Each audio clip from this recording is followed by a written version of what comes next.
On Monday, we had Neil Newport with the Synth Masterclass. And on Friday, we will have Roz in, who is a neurological music therapist. So that'll be really interesting. However, today, we are delighted to welcome Mr. Julian Reeve, who, as I'm aware, many of you will already know from Assemblies, which you've seen last week, courtesy of Mr. Wicks.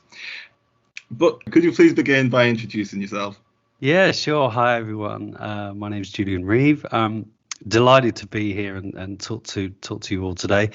I've been a professional musician for about 30 years. I grew up playing the piano and the drums. I made my kind of professional debut on drums at the age of 17.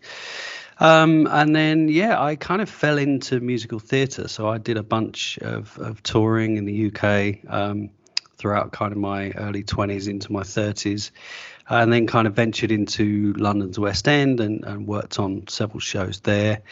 I've been really lucky with travel. I've been to some crazy places like Japan, South Korea, Taiwan, Scandinavia. I've been very, very, very blessed actually with the places that I've been able to see through work. I actually ended up moving to America in 2012. And fell in with the group that ended up writing Hamilton the musical, first taking out the national tour of Bring It On, which is a lesser known musical written by Lin-Manuel Miranda, and worked on that show. Did a good enough job to get asked back, which is always nice. And they asked me to work on the Broadway production of Hamilton in 2016, and then to take out the first national tour as music director in 2017. We were living in New York at the time, and that it was actually that show that brought us West Coast, where we're staying. We live just outside Los Angeles, kind of equidistant between LA and Malibu. So it's a lovely part of the world. We're very lucky. That's a snapshot of me. Fantastic. We should actually mention now that you are actually in LA, and we're in actually surprisingly sunny Crosby at the minute. So we could rival you for weather, I'm sure. And we have a beach too. So you know. There you go. So just so we can get a quick snapshot of who you are musically, we'll just do a quick 5-question. First thing that pops into your head, and we'll see what comes out. So, Which is your favorite song? Ooh, favorite song? Probably. Well, it's either "Every Breath You Take" by The Police. Yeah. Or "How Do You Keep the Music Playing" by James LeGrand. Brilliant choice. That second one, that ballad, beautiful. I've always loved that song. Yeah. Oh, wonderful choices. I'm going to be listening to those on the way home now. Favorite album? Probably Both Sides Now by Joni Mitchell. The arrangements are ridiculous. Vince Mendoza, who I actually watched conduct the LA Phil a couple of years ago, his arrangements on that album are just breathtaking, and Joni's just performance was incredible. It's a fabulous album. Definitely. Maybe slightly biased, but favorite musical? Favorite musical, West Side Story. I think it's the most complete musical ever written. Hamilton's a very close second, though, I will say. I was going to say, if Lin-Manuel Miranda is watching this, and there's every chance he may be. No, I'd have to agree with you. Lin knows how I feel on the subject. We're good. Who is your favourite new musician at the moment? Jacob Collier, without any doubt. The man, I was lucky enough to meet him several years back in New York. I went backstage after one of his shows in the city, and mind-blowing talent. I mean, the guy is so good. There's nothing that guy doesn't know. But I think the genius about Jacob is that because music comes so naturally to him, he's just able to explain it in a way that makes us understand it, even though we're actually listening to basically rocket science going on. just the way he interprets stuff is incredible. He's such an exciting talent, and of course won another Grammy a couple of days ago, which is really cool. I think that's his 5th, and he's still in his 20s. I mean, what? Well, we'll overtake him yet, Yeah, exactly. We've got time, right? And who is your favorite musician of all time? Quincy Jones. Again, and there's actually correlation between Quincy and Jacob in the fact that Jacob is on Quincy's record label. And yeah, I was again lucky enough to meet Quincy a few years ago, and he was 85 at the time. And we got to talking a little bit about his career. I mean, he started as a trumpet player in Betty Goodwin's band, so he was, bus and truck stuff. So he would sit at the back of a bus and actually do, he would be doing arrangements at the back of the bus on, none of this computer stuff. So he'd have the pens and all the manuscripts and all that, and then they'd actually perform the arrangement that he'd done on the bus that night in shows. But he became Frank Sinatra's music director. He produced Michael Jackson's Thriller album, and before that he produced Michael Jackson's Off the Wall album, which is again one of my all-time favorite albums. Yeah, just such a complete musician, and the fact that those Michael Jackson tracks are still played on the radio today, kind of 35 years later, is testament to Quincy's ability as a producer. It's like he was so far ahead of his time in terms of sound and what people wanted to listen to. Yeah, and a true gent as well, a real sweetheart. So yes, without doubt, Quincy gets the vote for me. That's amazing that you've met him, though. He's such a legend. Well, it was, and what was very special about it actually was he was my guest at Hamilton when we were performing in LA. So I was conducting the show, knowing that Quincy was in the audience and one of my guests, and he's flown his brother down from Chicago, who's a judge. He works in the legal field up there. And just to connect in a musical way was very special for me, because he was one of my idols growing up too. I had his albums when I was at college. I used to transcribe a bunch of his stuff, because I was really into his sound and his techniques. So to be able to connect was absolutely a really special thing. Totally. Really. Is there anyone you could any of his albums that you could recommend to anyone who's thinking about getting into listening to Quincy? I mean, for me, kind of The Dude is the kind of go-to. Absolutely. Yeah, I mean, it kind of depends on where you want to go and why you want to go there. So The Dude is totally a great place to start. Back on the Block is a really, kind of well-produced, well-rounded early 90s album. Q's Juke Joint around that sort of time is also a stunning piece of work. And anything that he's produced, you will learn from. Just listen to the nuance of the layers. People like Quincy, they have an ability to see the big picture before the frame is even drawn, and also hear the big picture. And you'll see that in the intricacy of, I mean, even if you take something like Michael Jackson's Thriller album, the intricacy of what each instrument is doing is so detailed, and you'll find 9 times out of 10 that the drum line is incredibly simple. There are rarely any fills going on. It's just groove. Bass line is just chugging away. All the guitar stuff is.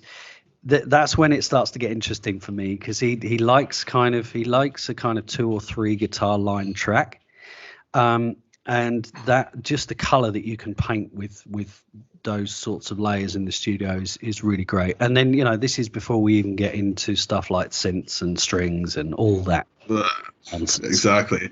I feel like we could spend the whole hour just talking purely about Quincy. Yeah. But no, we mustn't get sidetracked.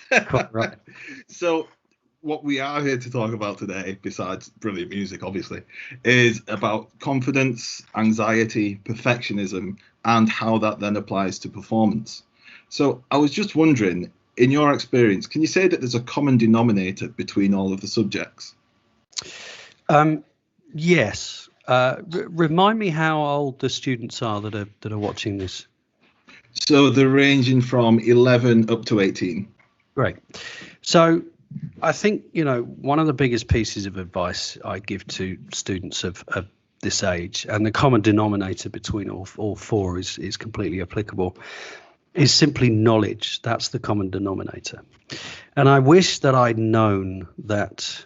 I wish I'd known that at the age that I'm lucky enough to be talking to today. I think, I grew up in a very different time than you guys. The internet wasn't really around. If I wanted to know anything, I either had to ask somebody or go to the library. It's amazing that I knew so much as I did because I never went to the library. Of course, your life now is fundamentally different. And, if you're interested in learning something, you only have to go to the internet to find out. That's kind of one side of knowledge. The other side, and the part that I'm really talking about as far as confidence, anxiety, and perfectionism and performance goes, is knowledge of you. And what's, I think, super important to understand is that the more you can understand how you tick, how you think, what you need in performance, the more successful you will be. The reason why is that the more knowledge you have, the more understanding you have of how you work, and so therefore you can create better solutions dependent on who you are. So if you're the type of person, for example, that gets nervous on every time you go on stage, well, let's say you get nervous when you go on stage. It's great to know whether that happens every time. So ask yourself that question. Do I get nervous every time I go on stage, or is it only sometimes? Is it every time I go on stage with a big audience? Is it every time I go on stage without an audience? Is it the combination of the two? And so you see where I'm going. Every question that you ask yourself, you get an answer. And so therefore you can start to come up with management tools and solutions to your own problems. So I think the common denominator with all four is absolutely knowledge. It's fantastic. It's about understanding oneself better and how that applies to the situation. That's fantastic advice. Could you possibly give some more detailed thoughts on each of those subjects and how they've related to your own experience? Yeah, sure. Confidence. Confidence, I think, comes from doing. And I was really lucky in the fact that I had a very busy musical childhood. Both of my parents were successful musicians in academia, in teaching. And, I started playing the piano when I was 4, drums when I was 9, possibly 10. But I was a chorister as well. I was the deputy head chorister at Jesus College, Cambridge. So I sang as a choir boy for 3 years. And I think simply doing music gives you confidence because, again, the more knowledge you have, the more you learn. So therefore, the more you can trust that you're in a place where you can be confident. And it was funny for me because I've always been slightly more confident on drums than I was the piano. There's all sorts of reasons for that, which I won't bore you with today because we haven't got enough time. But the confidence on drums really came from me knowing that I was good. Now, how do you know that you're good? Well, you do the work and you figure out what your niche is. And we'll talk a little bit more maybe about that later on. But yeah, it's super important to kind of get into what you're best at and understand what you're best at. So that you can gain confidence in that way. But I think doing was a big one for me with confidence for sure. Anxiety was an interesting one. I never had anxiety on the drums. I always had anxiety on the piano. Some of that was due to my perfectionism, which you guys will know about because you've seen the TED Talk. It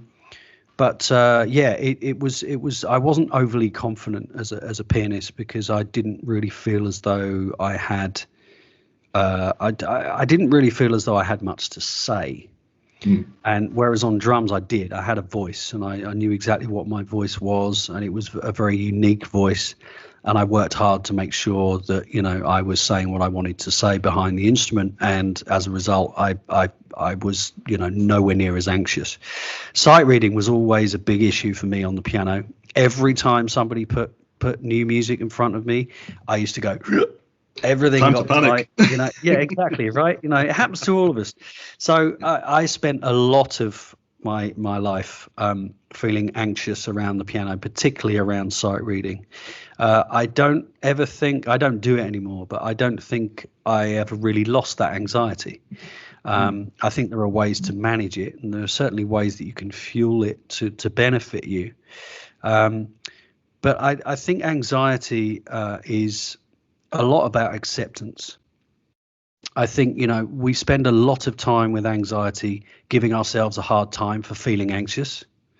And I think just accepting the fact that anxiety is just going to be part of life, going to be part of performance, goes a long way actually to help us forward. And certainly the more I got into music, performing music on a nightly basis, that was actually a really good tool for me to get through any anxiety. Is just accept it, almost lean into it. Everyone feels it. It's not just you. Nobody's better than you are. You know, everyone's feeling what you're feeling at that moment. So yeah, that kind of really helped me with anxiety. Perfectionism, you know a bunch about because of the TED Talk. My perfectionism largely came from the fact that my mother was my very first piano teacher. Right. So my whole thing was, you know, I was growing up in a very perfectionistic environment. It was a results-based environment. Don't get me wrong, it was a very loving family unit, very, very blessed to have the type of upbringing that I had. It was just the way we rolled in our family. No right, no wrong.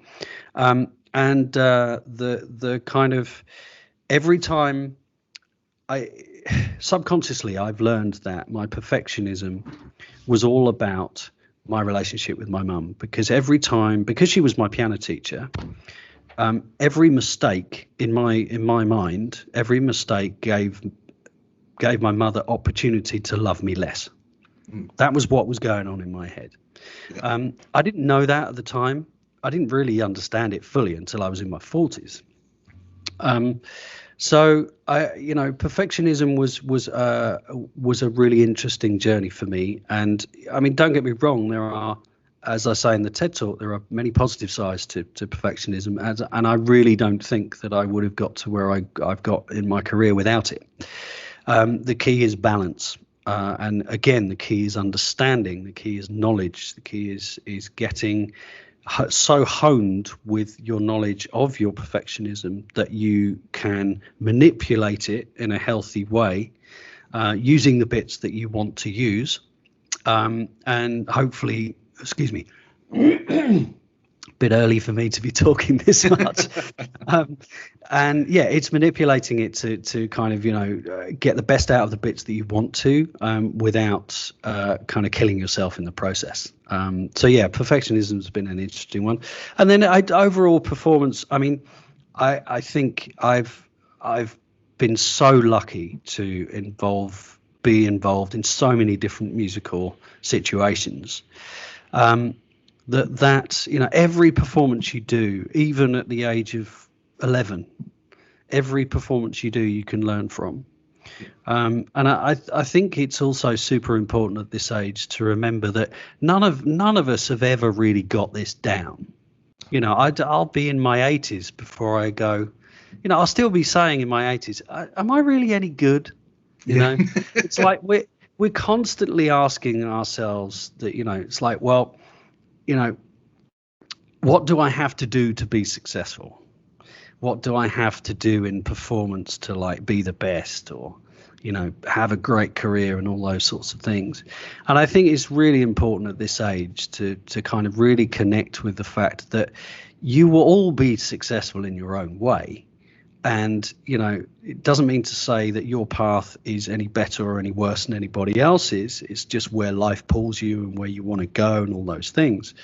But the kind of general performance in your life, I think, you know, if you can somehow get your head around every performance being a learning experience, That's really going to stand in good stead for you, because so often performers get into bad habits of I have to perform, and it takes all the joy out of it, all the fun out of it, and before you know it, you end up developing really bad habits that can actually end careers. I've seen it, and it kind of happened to me in a funky way. So yeah, just embrace performance in a way where you can regard it as experience is super important. That's fantastic advice. But off the back of what you're saying there, are there any exercises which you could perhaps recommend to students? And I think it's important just to touch on, for those perhaps non-musicians listening, that when it comes to performances, it doesn't necessarily mean with an instrument. It could be getting up in front of people to talk. It could be any kind of, performing doesn't need to be musical necessarily. Obviously, you've got for the drama students as well. Mm-hmm. So off the back of that, have you got any exercises which would perhaps help our pupils, which maybe you yourself have found useful in building confidence? And you've said about accepting the anxiety, but obviously it's a bit more complicated than just sure. that. But yes, is there anything you could recommend in that field? Yeah, I mean, so with the confidence thing, I've found that confidence, people who are successfully confident have built a solid foundation that they can trust. So how do you build a solid foundation of confidence? You start small and get big. And also you hone in on what you're good at. So let's take, for example, a piece of music, or if you're a drama student, a monologue. Okay. Now let's say this piece of music or monologue is 5 minutes long. You're not going to get confident at that monologue if you try and slog from second 0 to the 5 minute mark all the way through. How you build confidence is to perhaps do the whole thing through once, give yourself permission for that to be very average. I do. I mean, I can't remember the last time I actually played a piece of music for the first time and it was perfect. I mean, it rarely happens. So maybe do it once, just get it in your body a bit, get it in your head a bit, but then break it down into small sections. So if you're a musician, take the first 8 bars, or if you're a drama student, take the first paragraph, and do that to the point where you are confident in your ability in that particular paragraph or phrase. Then keep adding to it. And keep adding to it and keep adding to it. And you'll find that your learning experience becomes more enjoyable because you're consistently building on layers of previous confidence. So your first paragraph or 8-bar phrase is confidence layer 1. The next phrase or paragraph is confidence layer 2. So by the time you've got to the 5 minute mark, you've kind of built this whole kind of level of confidence that you didn't have before. The key is to then take that confidence into something new. So once you've found your confidence foundation, take it with you. So for example, when I was learning Hamilton, and you'll appreciate that there's a lot of music. There are 556 pages to the vocal score. I mean, it took me months to learn this show, and because the stars are so different, it was a lot. So, and I'm not a huge fan of learning new things because, my perfectionism kicks in, my anxiety kicks in, the confidence is low, all of those sorts of things. So I used to take my own version of the 5 minute piece or the paragraph and just play. So I would just play. I'd play like 12-bar blues. I'd play a bit of jazz. I'd play a bit of classical, all stuff that I know that I'm good at before any session of doing something where I wasn't going to be good, so that I was actually going to be going into that session confident. And another thing that is super useful for confidence as well is simply just to have a quick visualization of all the times that you have been successful. So the last time that you were on stage, visualize it. Pele used to do this a lot. Pele was a famous footballer, for those that don't know, played for Brazil, arguably one of the world's, if not the world's greatest footballer. Before every game, he would lie down on the dressing room floor, bearing in mind he's surrounded by all of his teammates, and he would close his eyes and he would visualize the game that he wanted to play. So he would visualize him beating defenders, scoring goals. He would visualize celebrating with his teammates when he'd scored. And that level of confidence he then took to the field, which arguably then made him perform better. So those are kind of two confidence techniques. Anxiety. I cannot stress this enough, and I never ever connected with this when I was a kid or even in my young adult life. So much of anxiety is connected to the breath. So much of anxiety is connected to the breath. I've just said it twice because it's incredibly important. Let's establish what proper breathing is to start with. Put your hand on your stomach, and if you're breathing in, your belly should expand. And if you're breathing out, your belly should retract. Okay. I didn't know that. Well, I knew that musically, but it turns out that I spent a lot of my time in performance holding my breath, which actually contributed to all sorts of physical issues that I had. But anxiety, the power of breathing to calm you down. And I used to do this before every show. I used to meditate for 10 minutes, getting into that mindset of calm and breath, because if you can go in with your heart rate at a decent level, your anxiety will largely drip away. Another one for anxiety, and we may talk about this a bit more later on, is preparation. Take out all of the variables. You can't control how you're going to feel on the night, but you can control to a degree how you're going to perform by preparation.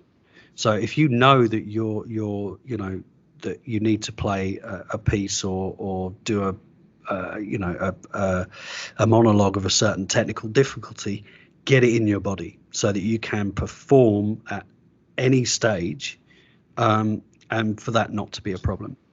And those two things will help anxiety totally. That's great. I mean, it really resonated with me about the inner game of music. I don't know if you've ever read that book before. Oh yes. I think I've bought that book about 4 times because I keep reading it, losing it, and then going, no, I need to read that again. There's a brilliant equation in there which was based on what you were just saying then, in terms of your performance is equal to your potential minus the interference. Absolutely. And it's about being able to minimize that interference in terms of doing everything you can to make sure your performance is as good as possible, and then having the faith in there. But just in connection to what I was saying slightly earlier, could you suggest a few other aspects where this advice would be useful? I mean, it's one of those type of things where if we looked at the inner game of music, that's been reprinted for every different subject under the sun, really, isn't it? Right. Because the advice in there is pretty much universal. But how would you say that certain things such as confidence and anxiety, dealing with it, is useful in other aspects other than music? Yeah, I mean, it's pretty much omnipresent. I mean, I can't imagine that anyone's not going to have a career that involves, an understanding of confidence, an understanding of anxiety, perfectionism, and performance. You could talk about teaching, for example.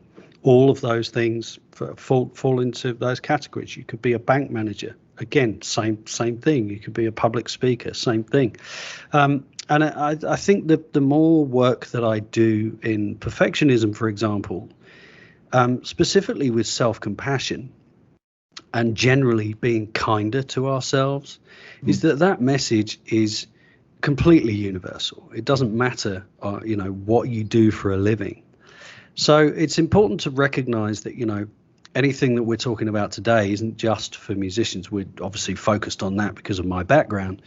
But I'd be really interested actually to get an email from all of you in 10 years time, going, oh yeah, okay, yeah. So I'm now a vet, and I thought about something that you said the other day, blah blah blah, because that will happen because of because of what you've just said, because all of these are very transferable issues.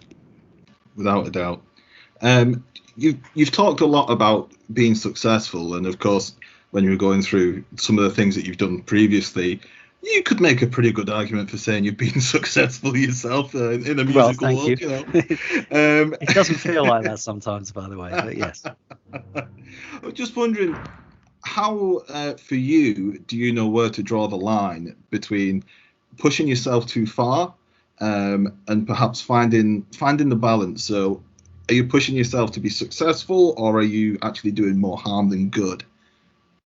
Yeah, it's a great question, and one that I'll be very honest, and I say this in my work, I still haven't got this right. Whether I get to ever get this right is debatable. And again, we've talked about this already. The acceptance of that in itself is a big step in that being okay.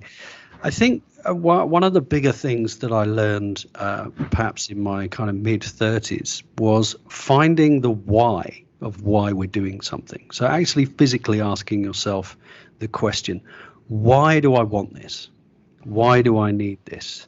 Actually helps you define or create kind of not borders but parameters around what's good and what isn't good in terms of pushing too hard and pushing enough. Because if, like, let's say for example that you're a stockbroker, right? And you're money motivated and you're in a high paced environment, and it's a toxic work environment because it's basically 14-15 hours work a day. You go home, you're exhausted, but you don't really sleep because you're thinking about the next thing, and the whole thing is adrenaline. At some point you have to figure out why you're doing what you're doing. Now, are you doing it because you really want to do it, or are you doing it because you think you should do it? Are you doing it because somebody else expects you to do it? And simply those three questions about anything in life is really valuable, because what you end up doing is you go, well, why am I doing this? Oh yeah, it's because my dad thought it would be a really good idea if I went to, soccer practice or something, right? And I go, well, yeah, but that's what dad wants me to do. Do I want to do this? No, not really. So you end up creating this kind of very unique, well-informed identity, which then gives you power and gives you the language to actually figure out how far to push, and for that to be pushed in a healthy way, or for you to actually move yourself forward in a healthy way, because the why of doing things is true. You're not being informed by things that actually affect you, or are driving you from other areas that aren't perhaps authentic, which is super important. Definitely. I think sometimes people can feel certain pressure in those situations as well. So if they realize that they are doing football, for example, because the dad wanted to do them, then even though they think, oh well, it could just stop, that certain expectancy that you have from other people, but you've, as you say, you've just got to be true to yourself, haven't you? And ultimately you have to put yourself first with that, because otherwise you won't be too happy. Yeah, absolutely. And I think happy is completely the point. I mean, do you want to be miserable? No. Do you want to be happy? Yes. Obviously there are certain situations where this isn't completely possible, but coming back to the football thing, learning communication, learning to trust that actually you can talk to, in this case, the dad, and say, look, dad, I get that you really want me to play football, but I'm just not that into it. I want to play chess, or, whatever it is. Right. But it's having the confidence to remain unique and authentic, because the other thing that I've always, I think this will be the second time that I've said this, and I wish I'd say it more to this age group, 11 to 18. Realize that the older we get, the further away we get from our unique selves. So when we're kids, when we can't really talk or where we can't walk and we're just crawling around, that's when we are at our most authentic self, because everything is based on instinct. Everything. Like the head will lead the body in terms of where we look, which is the healthy way to walk. We actually grow up getting unhealthy as we walk because we get into all these habits of, physical habits that are bad. So that's just one example of the older we get, the more complicated we make things completely subconsciously. So the more you can do between the age of 11 and 18 to kind of establish a really solid foundation of who you are and what you want, you will remain true you will remain as true as you can to your real childhood self, which, is going to set you up for a huge amount of success. Definitely. You mentioned that sometimes it's worth, perhaps not being happy straight away in terms of, in the long term, so that after a period of time you will be happy. And I suppose one of the questions which I know some of our lads sometimes struggle with, and it was submitted here, is what advice would you give for perfectionists who need instant gratification in the performance, and they give themselves a hard time if they don't actually get it? Yeah, well, okay, so number one, this is a universal problem. And anyone thinking that they are alone in thinking this, please don't. Every perfectionist who is ever in a kind of performance scenario will feel this. So feel better about the fact that you're not alone. I think the key with this is to analyze whether we're talking about in performance or whether this is all the time. Because if you're talking about instant gratification in performance, then to a degree, there's not much you can do about that, because actually that's what you're paid to do.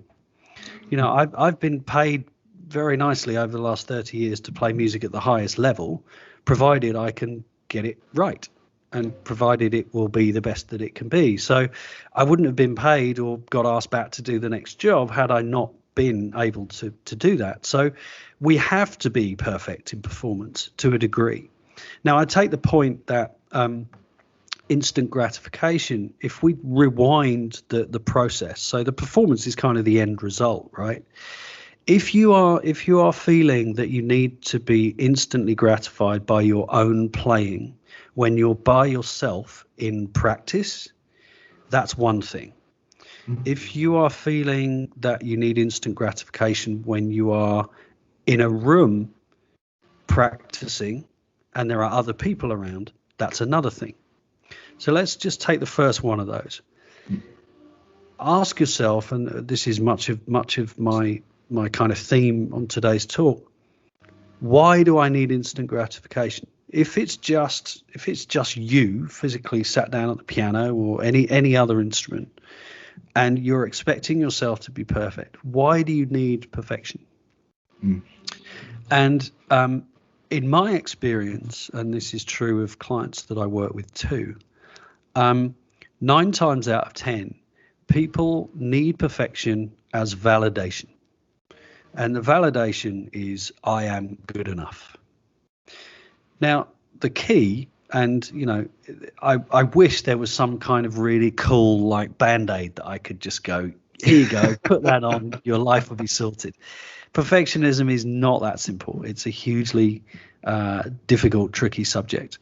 But I would encourage anyone feeling this to get to the why of your perfectionism. And the reason why I encourage that route is that's arguably what I should have done. If I'd have known as much about perfectionism when I was a kid as I do now, that's exactly what I would do. Because I would quickly realize that actually my perfectionism was all associated with my own self-worth. I didn't feel good enough. I didn't feel good enough to my parents. I didn't feel good enough to my friends. I didn't feel good enough to my brother. I didn't feel good enough to anything. So being perfect at the piano gave me validation that somehow I was kind of gaining like, oh, wow, yeah, Jules is actually quite good at something. And obviously when we're talented as well, and it could be that this the student is, there's a level of expectation that comes with that. So, all of a sudden we're kind of, we're expected to do well. So therefore the perfectionism level goes up. It's important to recognize that you are enough irrespective of the music that you're playing.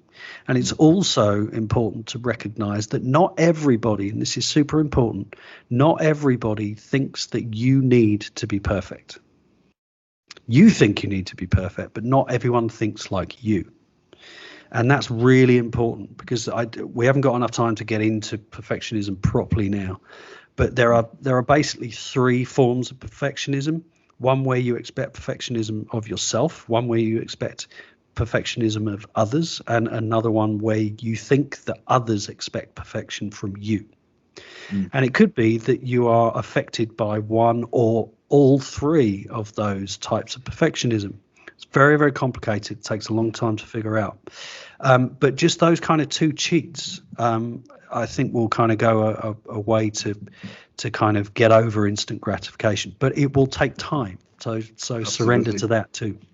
I suppose because perfectionism is subjective as well, it would be difficult to be appearing as perfect to different people, because it's different to all of them. So completely, if you ask, if I was to line up 100 people and play a piano sonata, and I came away going, I thought that was perfect, you would find several people in the audience that would have gone, I didn't really enjoy that bit. No, I think there was a wrong note in there.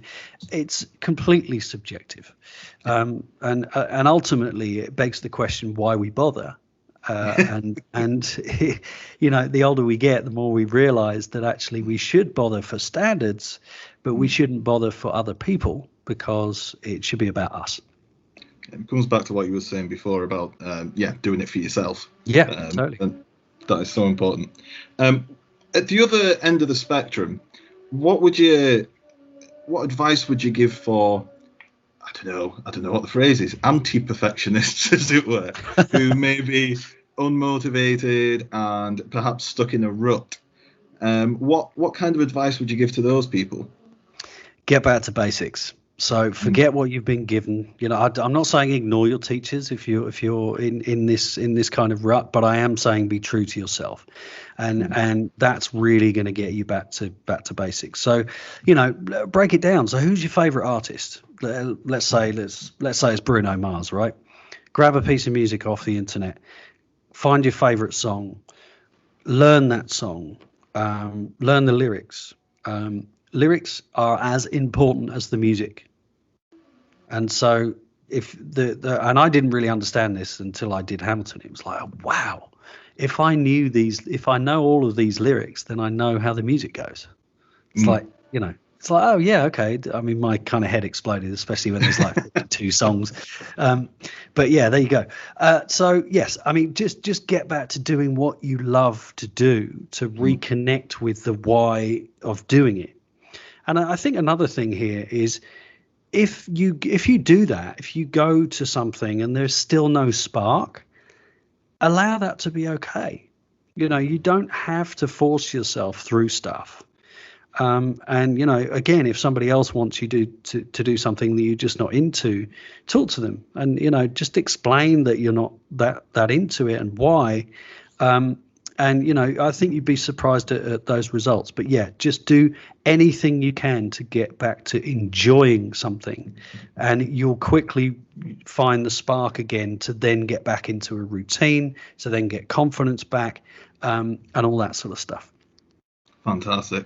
Well, one of the most popular questions that we've had so far, and I'm sure there'll be plenty more people asking themselves it right now after hearing everything that you've achieved, is how do you become a professional musician? Well, I think the key is to work hard at school and to get I climbed up the grade system, and to get as good as you can. And then at some point you start to develop a very obvious path. And what I mean by that is, some people will be into classical music, some people will be into jazz, pop, rock, whatever it is. And certainly the lower end of the ages that we're talking to today, there should be some kind of clear indicators in terms of what you're motivated by. And I would just say, certainly at school and also out of school, extracurricular stuff, just involve yourself in everything that you can. I'd much rather people of your age go to bed exhausted because you've been running around, you've played in a rock band for 2 hours and then you went to, do something else, musical, blah, blah, blah, all of those things. Because again, we've spoken a lot about this today.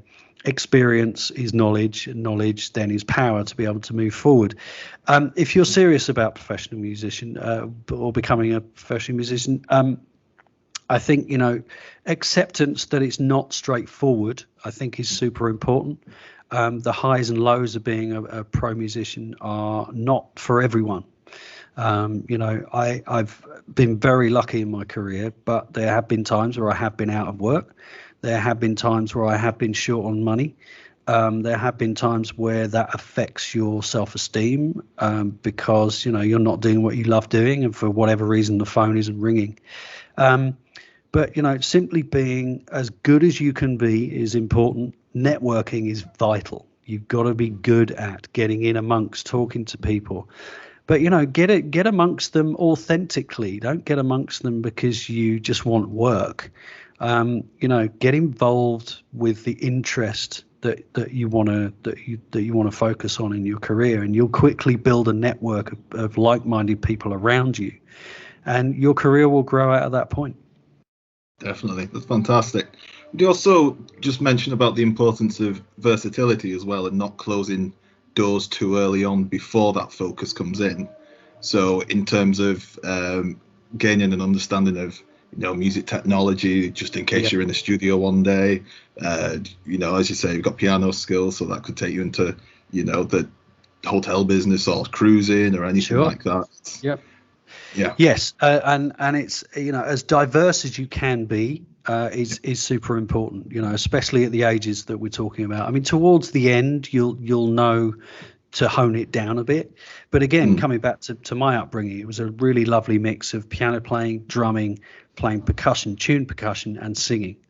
So there are 4 outlets there that all provided very different musical experiences that eventually kind of got me down to, when I was kind of 16, that was the time that drums was kind of going to be the main thing for me, which kind of kick-started the career anyway. And you were a chorister as well to start off with, weren't you? Which is just engulfed by music, which is fantastic. Yeah, I love talking to choristers because we regard that training as being super important. It's so good for the ear, sight singing, all about ensemble in terms of blending, learning that it's not you, it's about the collective sound, and also teamwork. It's like playing team sports. It's a really, really great introduction to musical life for sure. Now, I apologize for the size of this question and the amount of, different answers which you could give. But throughout your musical career, what would you say the best piece of advice you have been given is? Best piece of advice. I would say that came from a guy called David Chase. David is a very well-known orchestrator and arranger on Broadway. And when I moved to New York in 2012, I didn't know anyone. I moved with my wife, but there was no work opportunity. So I really did just have to start again. So I started picking up the phone, and David kindly took me out for breakfast one morning, and he just said, "Be ready." And I was like, that's great advice, but I didn't really understand what he meant until much later on. You can be ready as a musician simply by being technically proficient, but you have to be ready, period. You have to be ready, like beyond your, turning up and playing your instrument is only half the game as a professional musician. You have to be ready to be places. You have to be ready you have to have the tools to be able to show up and deliver what you need to deliver. And that's a lot more than just being great at your instrument. So yeah, that was really solid advice that actually probably played a big part in what happened to me in New York. That's fantastic advice. I know Well, as a drummer, you probably already know this story, but about Steve Jordan, who was in New York Mhm. when a big snowstorm hit. And because all of the other session drummers were blocked out of New York and he was ready to play, that's Sure. how he built up his reputation, isn't it? Yeah, absolutely. And it's certainly for me, it was all about location when I was growing up, and I couldn't get to London quick enough because of that. Yeah. That's brilliant. So we've obviously covered a wide range of things here, and you've given some, invaluable advice to our students. But looking back, if you could give your younger self a piece of advice that you now know, which piece of advice would that be in particular? That I was good enough. Mm. That's it. That's great. I said it. I said it in the TED talk, so you'll have connected with that.